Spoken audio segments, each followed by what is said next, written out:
Good morning. Today we're reading The Little Flower. This is a parable of St. Therese of Lisieux. Once upon a time there lived a little girl named Therese Martin who lived in Lisieux, France. Therese loved Jesus very much. She loved him not just a little bit, but with all her heart. Loving God made Therese happy.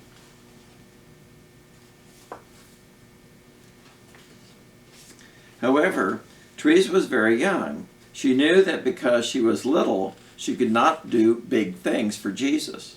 She could not travel to far-off lands to tell people about Jesus. She could not serve the poor like the great saints, and she could not be like her older sisters, who went away to the Carmelite convent spending their days in prayer. Therese wanted to do great things for Jesus too, but how could someone little do great things? And there she is, and she's got all these nuns behind her.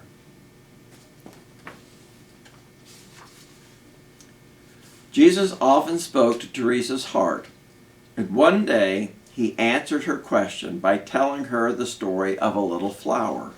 And there she is, praying and meditating. There once was a garden full of many flowers, and here's all the flowers in that garden.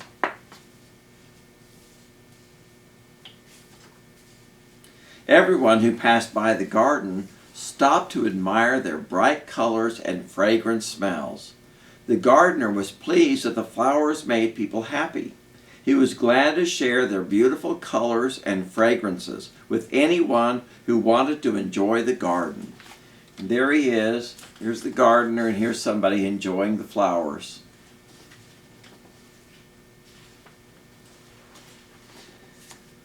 There were other flowers in the garden as well, but unlike the roses and lilies, these flowers were small and ordinary buttercups and bluebells, daisies and daffodils, periwinkles and primroses and pansies. So here's all the other smaller flowers.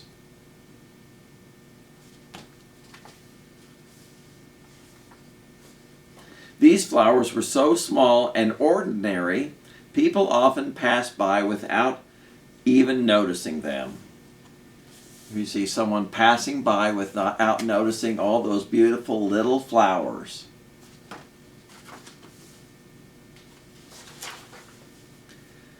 This made one particular flower, pansy, very sad.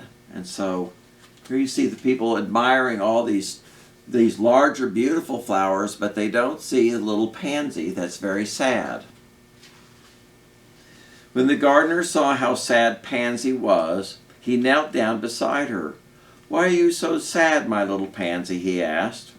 "Oh, master," cried Pansy, "everyone comes into the garden to admire the big flowers, but little flowers like me are too small and ordinary. What good are little flowers if no one notices them?" The gardener smiled. "It is true that the world notices the big flowers. That is why I planted them, so their splendor might draw people to the garden."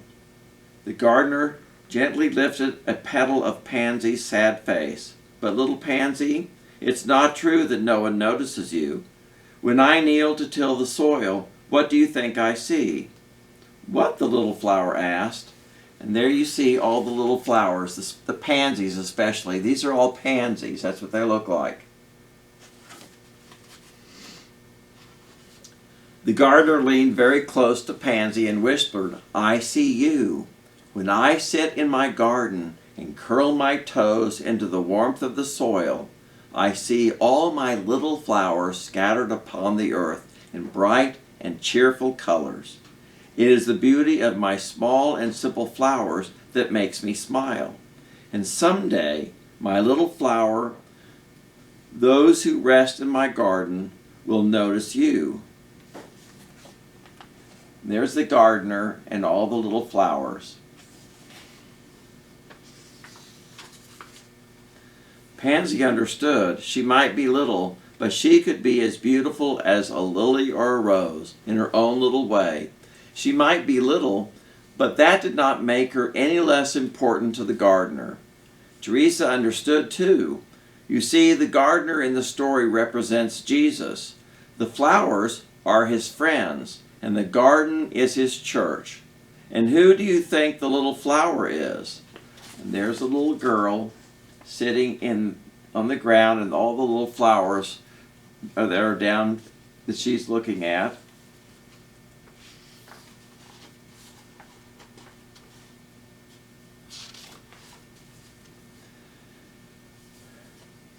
Yes, the little flower is Therese. Therese came to understand, like the flowers, some people serve God in big ways, and some people serve God in little ways. Even someone little is beautiful to Jesus, and even someone who serves God in little ways can make him smile. Therese felt that God was calling her to be just like the pansy, and from that moment on, Therese nicknamed herself the little flower. Her way of serving God would be little like pansy. And there she is, holding a little white pansy in her hands.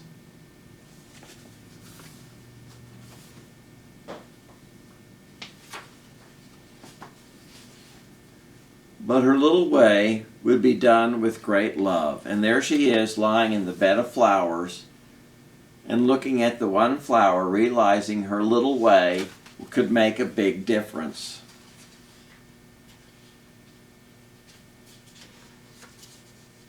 And the rest is about St. Teresa of Lisieux. Teresa Martin was born in France on January the 2nd, 1873, the last of 9 children, 4 of whom died in infancy. After losing her mother to breast cancer at the age of 4, Teresa became a very sensitive child, crying over almost anything. Her sensitive nature caused a great deal of suffering for her, but under the loving guidance of her father and 4 older sisters, she grew in holiness and wisdom far beyond her years. By May 1887, Teresa was determined to enter the Carmelite community in Lisieux, even though she was only 14. When she announced this desire to her father, he picked a small white flower, roots intact, and handed it to her, explaining how God had brought it into being and cared for it in that moment. Teresa later said that she listened to her father. She believed the flower was a symbol of her own story. After overcoming objections from church officials over her young age, the 15-year-old Teresa entered the Carmelite community at Lisieux, where she would live for the rest of her life with 3 of her sisters, who also became Carmelite nuns. Another sister became a visitation nun. Over the remaining 9 years of her life, Teresa blossomed in strength and holiness. In 1895, she was ordered to write a memoir of her childhood. This, together with some of her other writings, was published after her death as Story of a Soul. She died of tuberculosis in 1897 at the age of 24. The Story of a Soul quickly became one of the most popular spiritual writings of the 20th century. Despite its apparent simplicity, many have found it to be a profound wisdom, so much so that Pope John Paul II declared Teresa a doctor of the Church, one of only 4 women so named. One of her most important insights was her discovery of the little way, of humility and childlike dependence on God. I rejoice to be little because only children and those who are like them will be admitted to the heavenly banquet, she wrote. I imagine the image of the little flower became a symbol not only of herself, but of her spiritual way. She refers to this image so often in her autobiography that to this day she was famously known as the Little Flower. The Story of a Soul, Teresa writes, Jesus set before me the book of nature. I understood how the flowers he had created are beautiful, how the splendor of the roses and the whiteness of the lily do not take away the perfume of little violets or delightful simplicity of the daisy. I understood that if all flowers wanted to be roses, nature would lose her springtime beauty, and the fields would no longer be decked out with the little flowers. And so it is in the world of souls, Jesus' garden. He willed to create great souls comparable to lilies and roses, but he created smaller ones, and these must be content to be daisies or violets, destined to give joy to God's glances when he looks down at his feet. Perfection consists in doing his will, in being what he wills us to be. Therese of Lisieux's Story of a Soul, the autobiography of Therese of Lisieux. And that's it. And there's the real picture of Therese of Lisieux as a little girl, and there she is as a nun.